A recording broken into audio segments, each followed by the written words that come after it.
पण त्यानं चांगलं जगणं हे संतांना काय वाटतं की मनुष्य जीवानं सामान्य जीवानं चांगलं जगावं, बिनव्यसनी राहावं, इतरांमध्ये दोष बघू नये, कुणाची निंदा करू नये.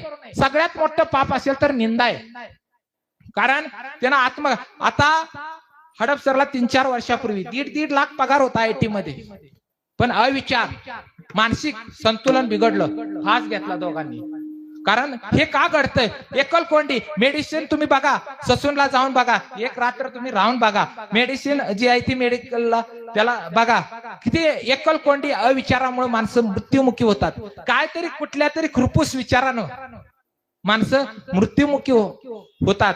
कारण एवढं सुंदर दिलंय, कशासाठी दिले? इंद्रिय, हात पाय कान डोळे मुख बोलावया वचन, जेणे जोडशील नारायण सोडून जर तुम्ही इतर करायला लागला तर दुःख आहे. नारायण जोडण्यासाठी आपल्याला हे इंद्रिय दिलेत.